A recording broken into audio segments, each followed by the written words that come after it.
Hello and welcome to the Rest of Japan YouTube channel. Thank you very much for taking the time to tune in today. This is just a bit of a brief intro video where I thought we'd take some time just to explain what it is exactly this YouTube channel is about. Obviously, as the name would imply, this is a YouTube channel dedicated to seeing some of the more regional parts of Japan, i.e. the rest of Japan. Now, of course, yes, we are here in Tokyo because, like pretty much every trip that you'll ever take to Japan, you're more than likely to enter into Tokyo anyway. So while you're there, you might as well take in some sights and sounds. Here, of course, we're at the Sensoji Temple, which is one of the more famous ones in Tokyo. It's usually full of people. We went fairly early-ish in the morning because it was extremely hot. I'll tell you what, Japan gets very, very warm and very, very humid too. But we thought we'd try and skip some of the crowds. It didn't really work as desired, but nevertheless, the experience is still nice. The temple itself is very, very lovely. Despite all the people there, it's one of those places that you sort of go into and you can definitely feel the age of it. Given the fact that this was completed in the year 645, which makes it somewhere near about 1400 years old.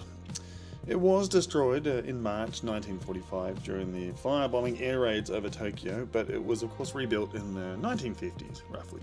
I think there's definitely a big thing about Japan's history and culture that makes it such an exciting and fascinating place to visit. When you take the time to go to some of the more off-the-beaten-path places, you definitely see different sides of the country. The ones you don't see so much on TV and the ones that the tourist companies don't really advertise so much. Now, when I'm saying different parts of Japan, I don't necessarily mean just outside of Tokyo. I mean places, Hamamatsu, Hiroshima, all the way up to Hokkaido. It's a lot of H's, I know. But there's just so many different towns and cities that aren't Tokyo, Osaka, or Kyoto that you can go and see. And it's not exactly difficult to get there. I mean, Japan has an extensive train network, not to mention the Shinkansen, but there's overnight buses, there are day buses. It's just a lot of ways that you can get around and see these different places. And normally as well, if you go to some of these more far out towns and different cities, the accommodation costs dramatically lower. I mean, if you wanted to stay somewhere like a business hotel, there's various brands like that. There's the APAs, there's the Toyoko Inns, there's the Dormy Inn. Now these hotels are more designed to cater towards that travelling business person. Someone who has to go from city to city. Maybe a travelling salesman or a salaryman. But they're fairly Spartan inside. The beds are normally double-sized, Western, but there's not a lot of space. You've pretty much got enough room for yourself, a suitcase or two. And that's pretty much it. The rooms are well equipped though. They'll have a bathtub and a shower, the normal stuff that you'd expect to find in a regular hotel room, just in a slightly more compacted size. But again, the fact is that you're getting out and seeing different parts of Japan. I mean, some of the places that you can visit are just absolutely fascinating. From the nice parks and temples in and around Tokyo and Harajuku, for example, you'd be amazed how just next to an area where there's cosplayers and all these gaudy colours and just eye-popping things, there's a massive temple that you can walk to, and of course it's usually free, and if it's not free it's very cheap. We're talking maybe 100 to 500 yen entry, if there is an entry fee at all. I mean, you can see this, and Tokyo is obviously a very good example of how so much of Japan can be so very vastly different.